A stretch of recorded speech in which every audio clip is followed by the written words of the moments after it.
नमस्कार दोस्तों, SGM education रे यूट्यूब चैनल पर आपका हार्दिक स्वागत है।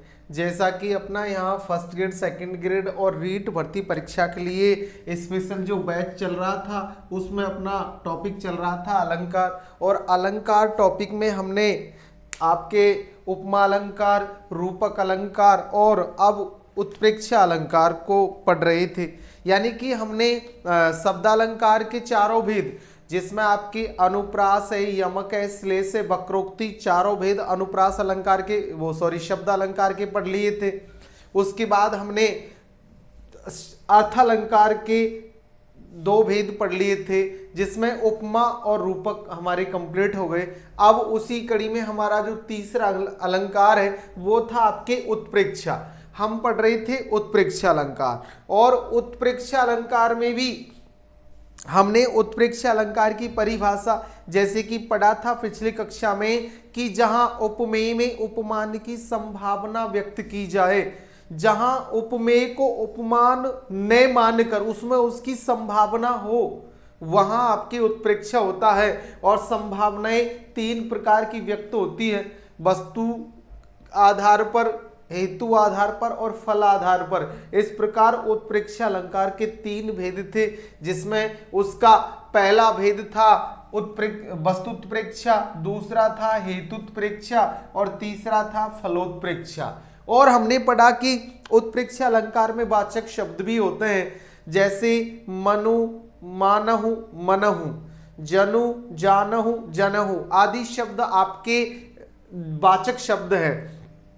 तो उसी कड़ी में हम देखते हैं अब उत्प्रेक्षा अलंकार। उत्प्रेक्षा अलंकार के 3 भेद होते हैं। इसके कितने भेद होते हैं? 3, जिसमें पहला है वस्तुत्प्रेक्षा, दूसरा है हेतुत्प्रेक्षा और तीसरा है फलोत्प्रेक्षा। अब तीनों भेदों को हम यहाँ विस्तृत रूप से डिटेल से पढ़ते हैं। तो इसका पहला भेद है वस्तुत्प्रेक्षा।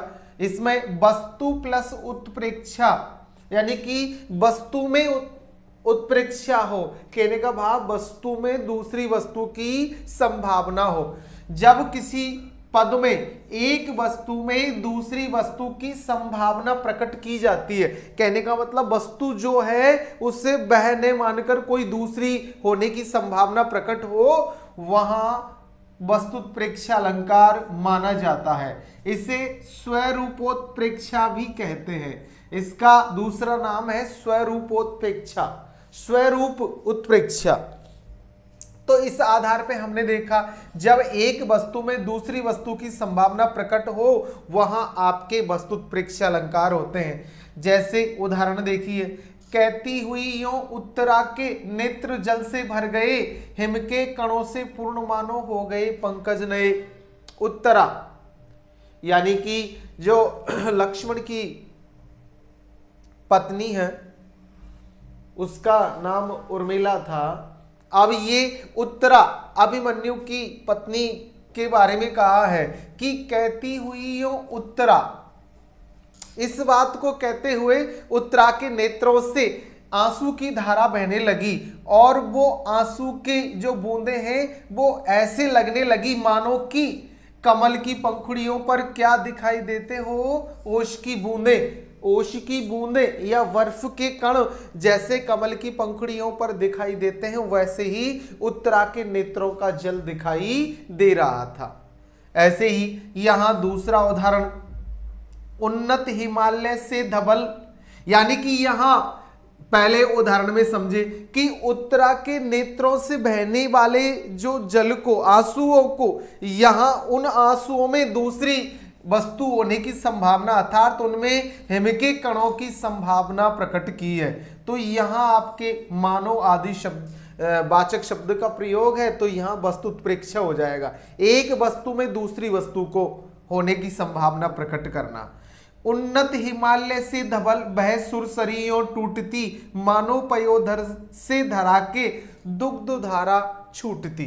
तो ऊंचे से हिमालय से जो बर्फ के बह बहकर जो गंगा नदी हिमालय से निकलती है, वो इस प्रकार लगती है मानो कि पयोधर से, जहां दूध के किसी सागर से कोई दूध की धारा निकलती हो, इस समान हिमालय से गंगा नदी निकल रही है, उसकी तरह माना कि, तो यहां मानववाचक शब्द है और ऊंचे हिमालय से गंगा नदी का निकलना कवि ने किसी बड़े सागर से, जो दूध का सागर, उससे दूध की धारा के निकलने को माना है। इसलिए यहां आपके एक वस्तु में दूसरी वस्तु होने से वस्तु उत्प्रेक्षा है।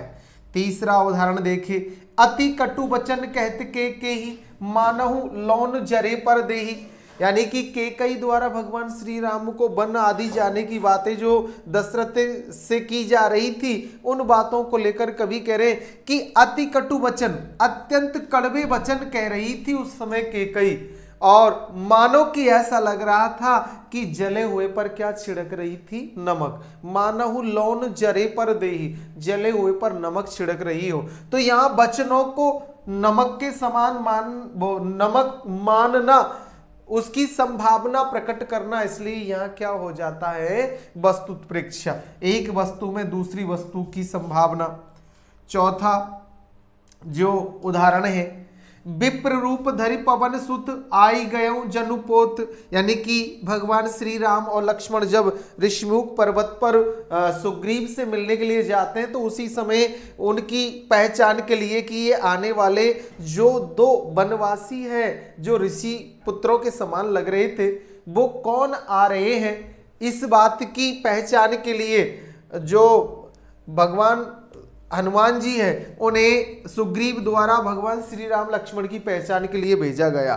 तो वो इस तरह आए, विप्र रूप धरि, यानी कि ब्राह्मण का रूप धारण करके, और पवन सुत यानी हनुमान जी इस प्रकार आ गए भगवान श्री राम और लक्ष्मण के पास, जनु मानो कि पोत, यानी कि कोई बड़ा जहाज हो, हवाई जहाज हो, उसके समान उनके पास आ जाते हैं। तो एक वस्तु में पवन सुत को, पवन पुत्र हनुमान को यहां क्या माना है, पोत। इसलिए यहां एक वस्तु में दूसरी वस्तु मानने की वजह से कौन सा अलंकार हो जाएगा, वस्तु उत्प्रेक्षा। तो ऐसे हमने देखा, जब एक वस्तु में दूसरी वस्तु की संभावना प्रकट की जाती है, वहां वस्तु उत्प्रेक्षा अलंकार होता है। अब आपके दूसरा भेद उत्प्रेक्षा का, हेतु उत्प्रेक्षा। हेतु उत्प्रेक्षा में हेतु प्लस उत्प्रेक्षा, यानी हेतु यानी कारण की संभावना हो, अर्थात जब किसी पद में अहेतु की हेतु रूप में संभावना या कल्पना प्रकट की जाती है, अहेतु की हेतु रूप में, अर्थात जो वास्तविक कारण नहीं है पर उसी में कारण खोजने की कल्पना की जाती है, वहां हेतु उत्प्रेक्षा अलंकार माना जाता है। यानी कि जहां जो कारण नहीं है उसमें वो कारण माना जाए, वहां हेतु उत्प्रेक्षा अलंकार होता है। जैसे यहां उदाहरण देखें, अरुण भये कोमल चरण भूवि चलिवेते मानो। मानो कि नायिका के जो कोमल चरण है वो स्वभावतः ही प्रकृति के अनुसार ही वो लाल और मुलायम और कोमल थे, लेकिन यहाँ कवि का मानना है कि अरुण भये कोमल चरण, लाल हो गए हैं, लाल रंग के हो गए नायिका के वो कोमल से पैर चरण, भूमि चलिवेते मानो, मानो कि वो कठोर भूमि पे चली, इसलिए उसके चरण कैसे हो गए हैं, लाल। तो कारण ये नहीं था, वो तो स्वभावतः ही लाल थे, लेकिन यहाँ ये कारण न होने पर भी ये कारण माना, इसलिए यहाँ हेतु उत्प्रेक्षा अलंकार होगा। दूसरा उदाहरण, मुख सम नहीं आते कमल मनु जल रहे छिपाए। यहां जल में कमल का खिलना स्वाभाविक है, लेकिन इसी बात को यहां ये हेतु ये कारण न होने पर भी ये माना है। कभी कहते हैं कि नायिका के मुख की समानता नहीं कर सकता, इसलिए कमल है अपने मुख को जल में छिपाकर रखता है। तो ये कारण न होने पर भी ये मानने से मनुवाचक शब्द है। इस प्रकार यहां क्या हो जाएगा, आपके हेतु उत्प्रेक्षा। अब यहां तीसरा जो उदाहरण देखे, सोवत सीतानाथ के भृगु मुनि दीनी लात, भृगुकुल पति की गति हरि मनो सुमेरी वह बात। भगवान विष्णु शेष सैया पर सो रहे थे और वहां भृगु ऋषि भृगु मुनि पहुंच जाते हैं और वो भगवान को किसी कारण को लेकर और उनके हृदय पर लात मार देते हैं, छाती पर लात मारते हैं। इस बात को लेकर यहाँ ये कवि कह रहे हैं कि सोते हुए सीता के पति के ऊपर भृगु मुनि ने क्या मारी थी, लात। इस बात को याद कर और धनुष भंग के बाद जब भगवान श्री राम, लक्ष्मण और अन्य राजाओं को डराने धमकाने परशुराम से आ जाते हैं, तो परशुराम जी की जो गति थी, मन की गति के अनुसार यहाँ वहां कहीं भी जाना जो उनका काम था, उसको भगवान श्री राम उनसे छीन लेते हैं। अर्थात यहाँ वो कारण नहीं था, यहाँ कारण तो ये था कि परशुराम अपनी जो मुख्य कार्य है वो कर चुके थे, अब उन्हें उस गति की जरूरत नहीं थी, क्योंकि भगवान श्री राम के आने के बाद परशुराम का जो पराभव है, उनकी स्थिति वो कम होनी थी, उनका जो महत्व है वो घटना था, इसलिए उनकी गति हर ली। लेकिन यहाँ वो कारण नहीं होने पर भी वो कारण माना है, इसलिए यहाँ कौन सा अलंकार हो जाएगा, हेतुत्प्रेक्षा। इसी प्रकार उत्प्रेक्षा का तीसरा जो भेद है वो है फलोत्प्रेक्षा।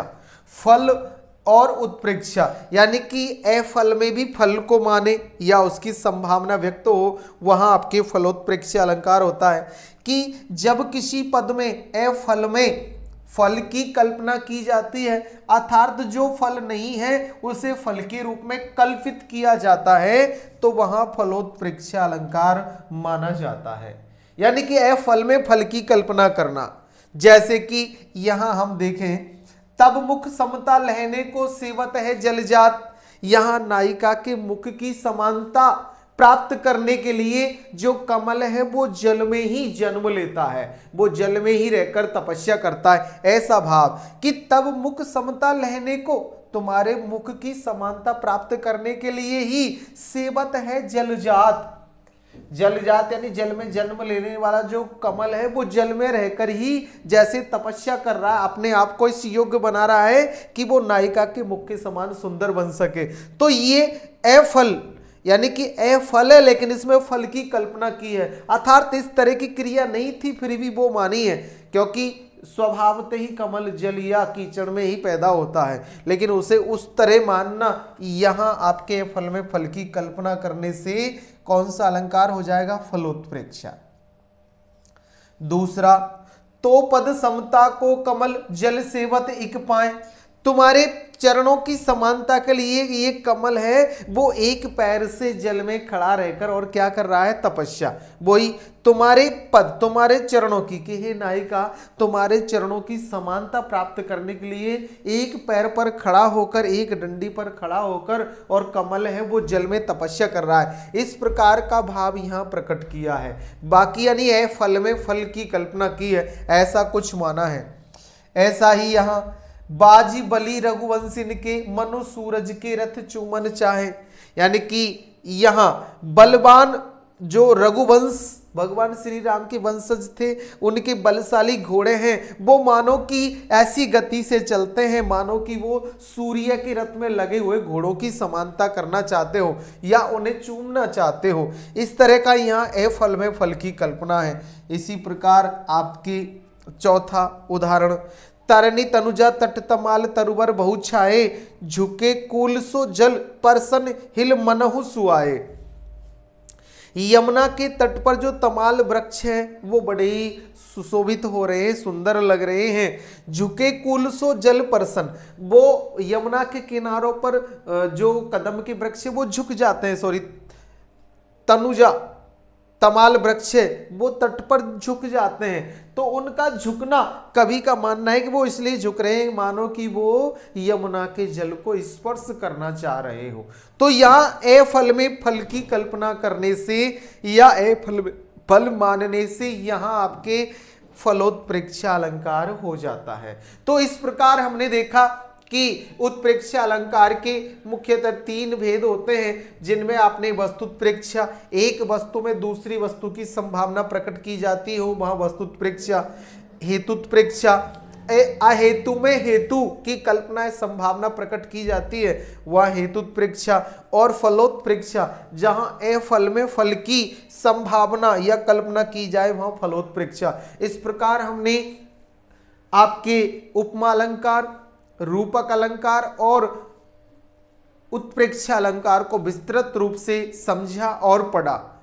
अगर इस पढ़ाए हुए टॉपिकों में पिछले जो टॉपिक है या आगे और कुछ पढ़ रहे हो उनमें कोई समस्या है तो आप कमेंट्स से बताएं, जिससे कि आपकी समस्या का हम समाधान बता सके। और आप सभी मित्रों को जो first grade second grade REET की तैयारी कर रहे हैं उन्हें ये आप शेयर करें, उन्हें बताएं कि आप फ्री में विस्तृत रूप से हिंदी साहित्य या अपने हिंदी लिटरेचर को पढ़ सकते हो, जिसमें आपको कंप्लीट सेकंड ग्रेड और फर्स्ट ग्रेड का कोर्स करवाया जाएगा एज ए सिलेबस। इस प्रकार आप पढ़ें, सभी को लाइक शेयर और सब्सक्राइब करें, अच्छा पढ़े आगे बढ़े। धन्यवाद।